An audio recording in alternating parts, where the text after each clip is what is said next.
everyone, my name is Haley and welcome back to my YouTube channel. If you're new here, my name is Haley. I'm the founder of Box Babe Gift Co. We are a gifting company that I started about 1 year ago, right when everything, like the world went crazy with the pandemic and quarantine. So it's been an interesting year for us and we've grown fairly quickly. So this YouTube channel is just a place for me to kind of document everything and share what's worked for us. So hopefully it can help someone else.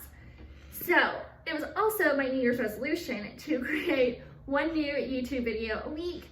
First week, second week, January, first, second, and third week of January, check, check, check, got it. We got to the fourth week and I fell off the wagon. So it's now the third week of February, I think, and I'm just now creating another one. But another one of my New Year's resolutions was to kind of give myself grace and like give me time to like just chill out, listen to my body. So I've been doing that because it's been crazy. So the last week of January is when I fell off making YouTube videos, is when we moved into our new warehouse. So our old warehouse, we were just like growing out of, like we could not fit any longer, like we couldn't do any new hires because like we just didn't have space for anyone else. So we moved into a new warehouse the last week of January, and moving into a new warehouse is nothing like any move I've ever done before. It was hard, very, very hard. And just like having more space, we need to like make new processes because like as we grow, like I need Box Babe to be able to run kind of without me. So like, not saying that I'm going anywhere, but I cannot be in the day-to-day as much as I am anymore. So like putting processes in place so like new people can come in, like they know what's happening, just kind of that thing. So it's been like a lot of like operational stuff, like getting things running, physical stuff, like physically moving. We had to take apart all of our shelves out of the old warehouse and rebuild all of them. So that was like 2 extra days that we were down for. It's just been a crazy past 3 weeks. But this was the first weekend that I feel like I can finally breathe. I didn't go, I've been working at the warehouse like 7 days a week. I haven't really had a break lately. So coming home, like all I want to do, all I really had time to do was sleep and eat. And so that's what I did. And I didn't let making a YouTube video stress me out because I just couldn't do that to myself. So here we are. I'm back with another video, and hopefully going forward, we will keep doing this. So I started Box Babe in March of last year, and officially started Box Babe, like launched it in March of last year, March of 2020, and I graduated college the year before. So this video, I'm gonna give you 3 tips for starting a new company with little to no money up front. I started Box Babe as a new college grad. I had graduated college a year before. I had tons of student loan debt. I still do, because student loan debt is the worst thing ever.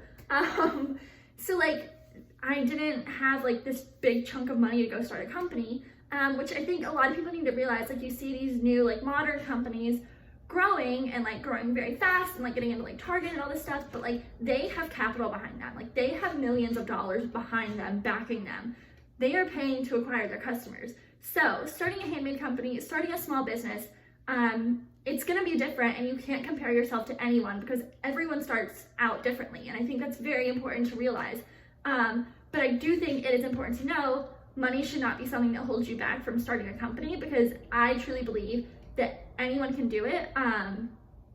You just have to start, and it might take you 2 years, it might take you 3 years to get where you wanna like officially start, but you can get there. So I wanna give you 3 tips that have really helped me for starting a company with little to no money. Tip number 1 that I have for you is to start small. So I officially launched Box Babe in March of 2020. That was when like the Box Babe brand, like I released it and like I was like telling everyone about it.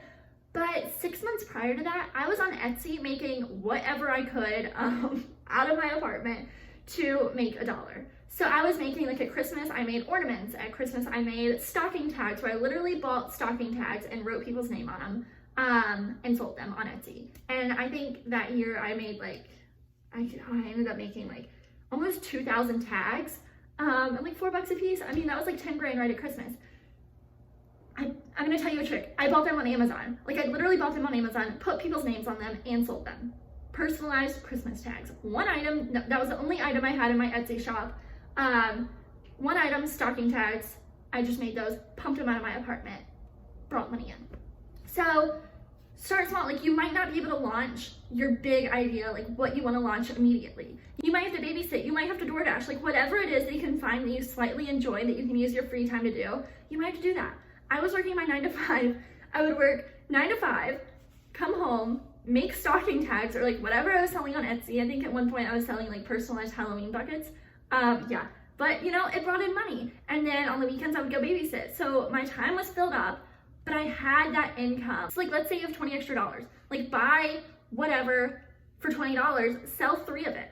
You sell the 3, you get the money, then you have enough money to buy 6 more. And then you sell, like, you just have to start small and slowly work your way up. Whenever I started buying inventory for Box Babe, I was using the money that I had from my Etsy store. That is one thing, we had no investors, no people have asked if we had like investors or like outside capital or like family or friends. No one has ever put money into Box Babe besides me. We've never, and like my money was the money that I had from my small Etsy shop. Yeah, I was working full time, and I had a little bit of income, but I was also living in Uptown Charlotte, which that money really did not get me very far. That was enough to make me live.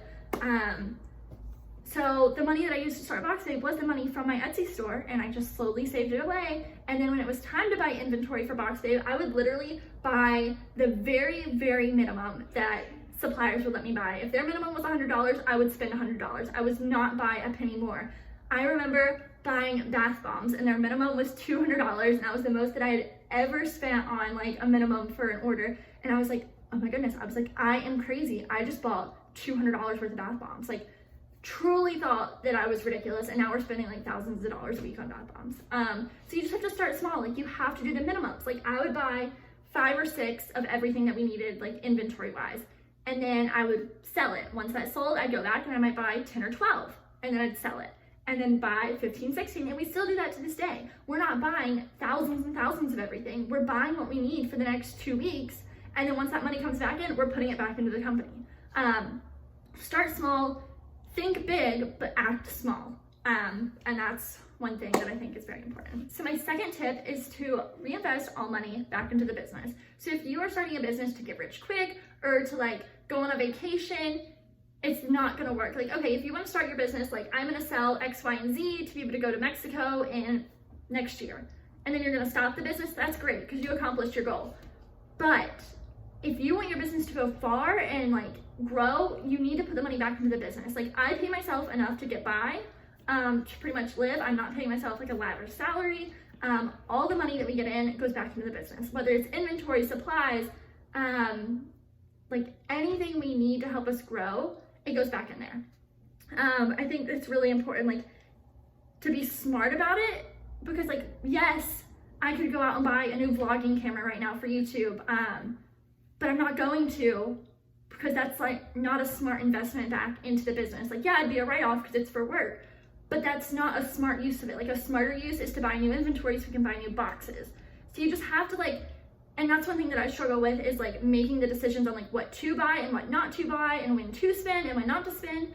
And it's tough, but like, always put the money, like, don't be going out to eat every night, like doing all these crazy things, like going on vacation because you can't. Like, yeah, I could probably go on a very nice vacation right now, I'm gonna be completely honest, but I'm not going to, because that's not smart.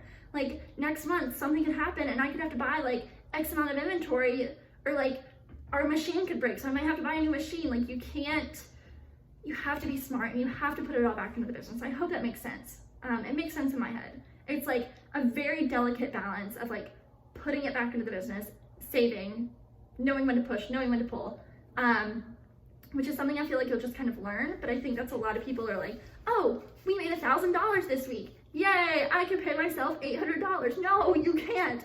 If $1,000 come in, I'll pay myself like maybe $50 out of that. Like, it's not as simple as it seems. Like, all of that money is going back into the business. Insurance, phone, internet, like all of that overhead, like it's so much. Put it back into the business and you'll go a lot farther. So my third tip is to cut corners when needed. When starting a business, I feel like you see a lot of people and they're like, wow, I need this. I need all of my branding to be perfect. I need like all of my logos to match up. That's not important. Like, your product is important, so I think you need to spend time like crafting your product. But so for example, whenever I started Box Babe, I wanted to have printed boxes. Like, one back here right now, we have our printed mailer boxes, and now all of our gifts ship in the printed mailer boxes.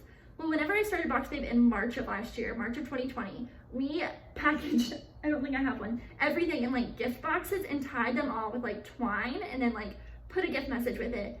because that is what we could do. That was a much more affordable option. Yes, I wanted the boxes, and yes, maybe I could have bought them, but it was better for me to buy inventory and give people new products versus buying the boxes.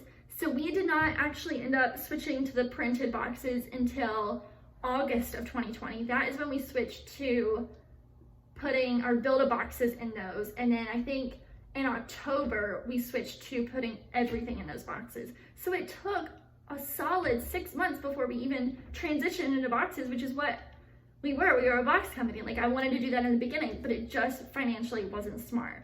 I think it's very important to know, like, when to cut corners. And that was like one corner that we had to cut. Like, at the very beginning, do not spend $500, $600, $1,000, like whatever it is, on having someone design you a logo. Get Canva, get whatever you can, have someone design it, very cheap if you can. Like, do it yourself. That's the big thing.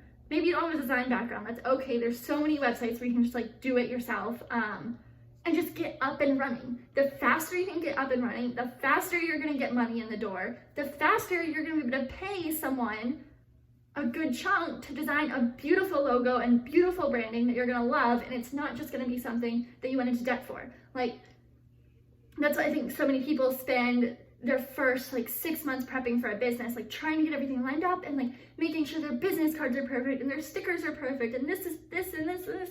Like, yes, that matters, and if that matters to you, then go for it. But like, from my opinion, the quicker you can get up and running, the quicker you can see if people even like your products. What happens if you spend all this time prepping all this stuff and it doesn't sell?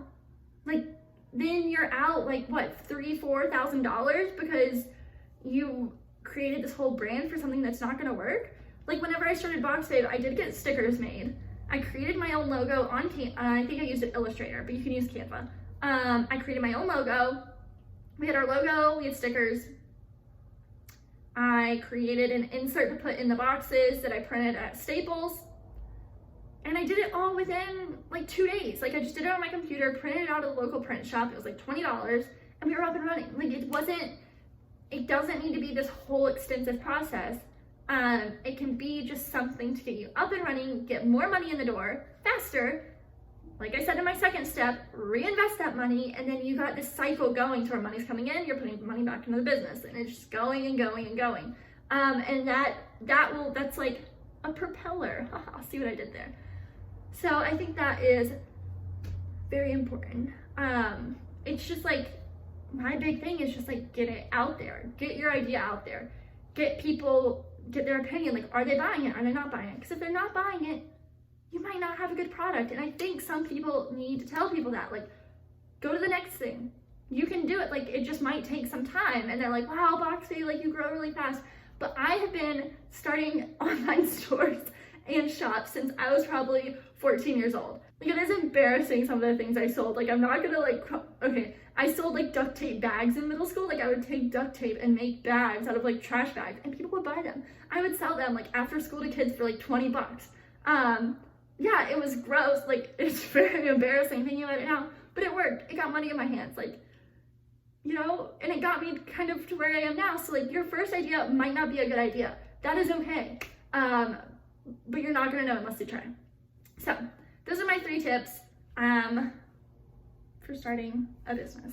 I hope all of that makes sense. If you ever have any questions, you can comment down below and I'll answer them. And hopefully I will see you next week for another video.